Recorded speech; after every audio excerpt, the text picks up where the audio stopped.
13 जून 2022 को जब मैं वीडियो रिकॉर्ड कर रहा हूं तो इंडियन रुपीस जो है अपने सबसे निम्नतम स्तर पर आ गया। इसने ऑल टाइम लो बनाया है 78 रुपये 15 पैसे का अगेंस्ट ईच $1। भाई $1 के अगेंस्ट 78 रुपये का मार्क भी इसने जो है अब काट दिया है और ये अपने सबसे निम्नतम स्तर पे है। और जो ग्रीन बैक है, ये ग्रीन बैक क्या होता है ये समझेंगे इस वीडियो में आगे। ग्रीन बैक जो है वो मजबूत हुआ है और उसके जो टॉक्सिक मिक्स है, जो कारण है बेसिकली वो कॉस्ट बढ़ रही है, राइजिंग कॉस्ट और स्लोविंग ग्रोथ। ग्रोथ कम हो रही है, कॉस्ट बढ़ रही है, उसके कारण ग्रीन बैक जो है मजबूत हुआ है। आप समझिए ग्रीन बैक क्या होता है। देखिए ग्रीन बैक कुछ नहीं है, ये सिर्फ बोलचाल की एक भाषा में एक स्लैंग टर्म है यूएस डॉलर के लिए। यूएस डॉलर को ही ग्रीन बैक बोला जाता है। हुआ ये था कि सबसे पहले ग्रीन बैक तब प्रिंट किए गए थे जब अमेरिका में सिविल वॉर हुई थी, तो उसको फाइनेंस करने के लिए करेंसीज जो है प्रिंट की गई थी, ग्रीन बैक्स प्रिंट किए गए थे और इनकी बैक जो है वो ग्रीन कलर की थी, इसलिए इनको ग्रीन बैक बोलते हैं। अब देखिए इस वीडियो में हम ये भी समझेंगे कि रुपी जो है वो डेप्रिशिएट हो रहा है, वो गिर रहा है, उसकी कीमत कम हो रही है अगेंस्ट द डॉलर। तो इससे क्या मायने है, इसका मतलब क्या है और इसका इंडियन इकोनॉमी के ऊपर जो है क्या इम्पैक्ट पड़ने वाला है, क्या कारण है कि रुपया टूट रहा है, ये सब समझेंगे इस वीडियो में। इसके अलावा और भी बहुत कुछ देखिए समझते हैं। सबसे पहले कि रुपया जो डेप्रिशिएट हो रहा है तो इसका क्या मतलब है। देखिए रुपी डेप्रिसिएशन जो है वो एक फॉल है उसकी वैल्यू में, उसकी कीमत उसकी वैल्यू कम हो रही है अगेंस्ट द डॉलर।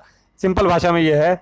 और रुपया जो है इसका मतलब कि कम वैल्यूएबल हो रहा है और वैल्यू बढ़ रही है डॉलर की, उसकी जो है वो ज़्यादा वैल्यूएबल होता जा रहा है और डॉलर की जो परचेजिंग पावर है वो बढ़ रही है। यानी कि अब हर एक डॉलर के अगेंस्ट आप ज़्यादा चीज़ें खरीद सकते हैं और हर एक रुपए के अगेंस्ट जो है अब आप कम चीज़ें खरीद सकते हैं, कम चीज़ें इंपोर्ट कर सकते हैं।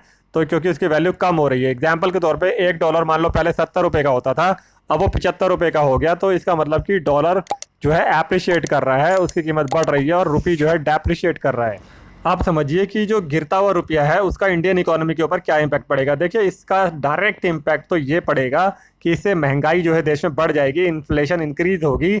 ऐसा इसलिए होगा क्योंकि हम जो है ज़्यादा ऑयल को जो है इम्पोर्ट करते हैं बाहर से और 80% हम ऑयल जो है इम्पोर्ट करते हैं और एडिबल ऑयल जो है, जो खाने वाला तेल होता है, वो भी बहुत ज़्यादा इंपोर्ट करते हैं। इतनी बड़ी पॉपुलेशन है हमारी 138 करोड़ के आसपास, उनको फीड करने के लिए और बहुत सारी आइटम इसके अलावा भी हम इंपोर्ट करते हैं। तो इतना सारा इंपोर्ट करने के लिए हमें डॉलर चाहिए होता है मेनली, अदर फॉरेन करेंसीज भी चाहिए होती है लेकिन डॉलर ज़्यादा चाहिए होता है। तो डॉलर अब हमें खरीदने के लिए महंगा पड़ेगा क्योंकि मान लीजिए पहले 70 रुपये का $1 था, तो हमें $1,00,000 का अगर जो है पेमेंट करना है तो पहले 70 लाख रुपए में हमें $1,00,000 मिलता था। अब अगर वो 75 रुपये का हो गया डॉलर तो समझ लो 75 लाख रुपए अब देने पड़ेंगे। 5 लाख रुपए तो यही हमें चूना लग गया। तो अगर हमारे इंपोर्ट महंगे हो जाएंगे तो उससे इन्फ्लेशन बढ़ जाएगी, हमारे देश में महंगाई बढ़ जाएगी। चाहे वो डायरेक्ट कंज्यूम करने की चीज़ है, चाहे वो इंटरमीडिएट गुड्स हैं, यानी कि प्रोडक्शन में यूज़ होने वाली कोई बीच में लगने वाली चीज़ है। तो उससे क्या होगा कि जो हमारा कंज्यूमर है डोमेस्टिक मार्केट में, उसको महंगा पड़ेगा वो चीज़ और उससे महंगाई बढ़ जाएगी। लेकिन जो आईटी का जो एक्सपोर्ट करते हैं, जो ऐसे सेक्टर्स हैं या लेबर इंटेंसिव एक्सपोर्ट्स हैं जैसे कि टेक्सटाइल वगैरह, उनको जो है उन एक्सपोर्टर्स को फ़ायदा होने वाला है डॉलर का मजबूत होने से, क्योंकि उनको पेमेंट आएगी डॉलर में। तो पहले अगर मान लो $1,00,000 जो है उनको उन बदले में कन्वर्ट करा के 70 रुपये के हिसाब से 70 लाख रुपए मिलते थे, तो अब 75 रुपये अगर हो गया डॉलर तो 75 लाख रुपए उनको मिलेंगे। तो उनको 5 लाख रुपए एडिशनल मिल गए। कुछ नहीं करना उन्होंने, सिर्फ $1,00,000 का उन्होंने सेल करा था और कुछ ही टाइम में जो टाइम लैग होता है पेमेंट आने का, उसमें उनको ज़्यादा पेमेंट मिल जाएगी क्योंकि कन्वर्ट कराएंगे वो एक्सचेंज रेट की वजह से।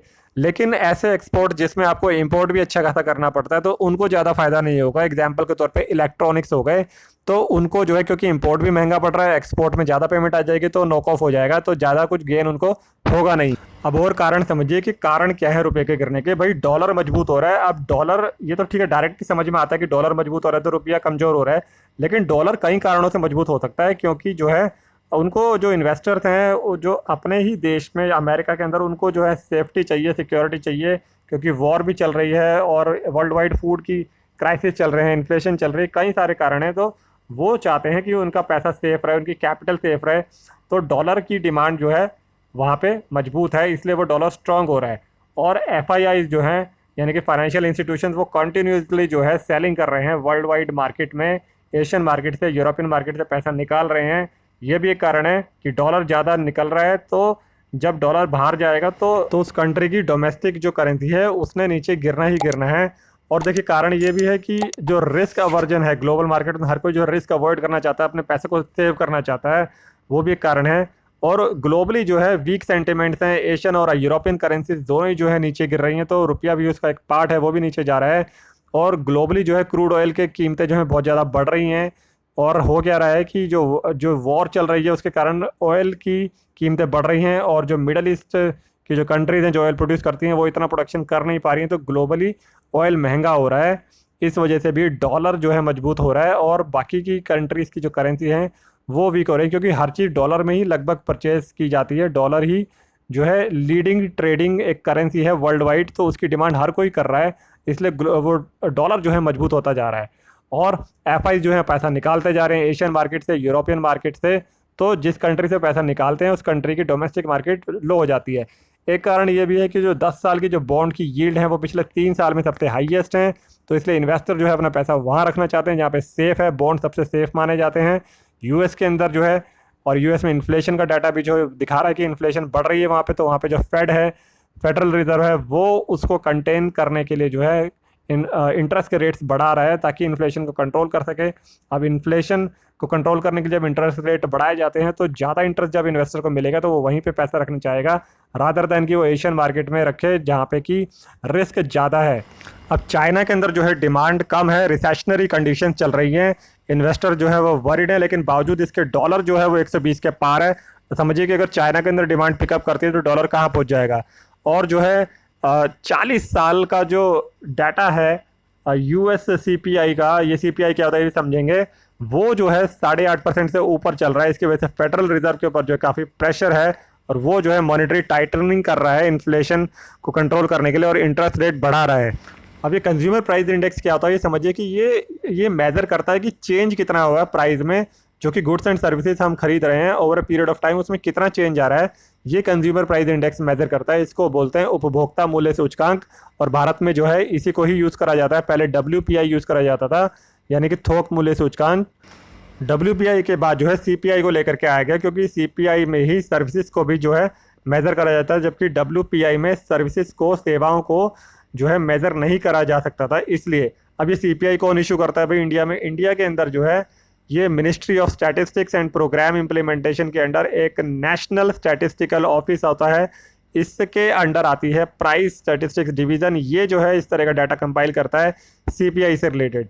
अब देखिए काफ़ी ज़्यादा इक्विटी मार्केट में भी शार्प सेलिंग हो रही है, इसकी वजह से भी जो US ट्रेजरी जो यील्ड है वहाँ पे वो बढ़ रही है, इसलिए रुपया जो है वीक हो रहा है, ये भी एक कारण है। और अभी ये एक्सपेक्टेड है कि FOMC की जो मीटिंग अभी होनी है 15 जून को, उससे जो है रुपया और अभी टूटेगा। ये FOMC क्या होता है? ये होता है फेडरल रिजर्व का एक पार्ट है, ये सेंट्रल बैंक का। भाई जो बिग बॉस है यानी कि फेडरल रिजर्व, जो कि अमेरिका का सेंट्रल बैंक है, जैसे कि RBI इंडिया का सेंट्रल बैंक है, वैसे ही फेडरल रिजर्व अमेरिका का जो है सेंट्रल बैंक है। और फेडरल ओपन मार्केट कमेटी जो है इस बिग बॉस सेंट्रल बैंक की यानी कि फेड की मॉनेटरी पॉलिसी मेकिंग बॉडी है, और इसका काम है पॉलिसी बनाना जिससे कि स्टेबल प्राइसेस को जो है इंश्योर किया जा सके, इन्फ्लेशन को कंट्रोल किया जा सके, और देश की जो इकोनॉमिक ग्रोथ है उसको भी इंश्योर किया जा सके। तो समझिए कि कई सारे फैक्टर्स हैं जिसमें कि फेड भी जो है इंटरेस्ट रेट बढ़ा रहा है, और इंडिया में भी जो है फंडामेंटली कंडीशन थोड़ी सी वीक चल रही हैं।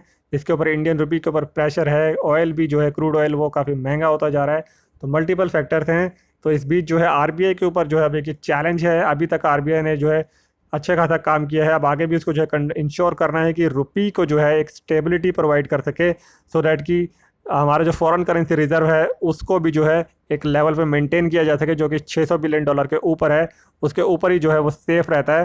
तो RBI के ऊपर जो है सारी रिस्पॉन्सिबिलिटीज़ हैं।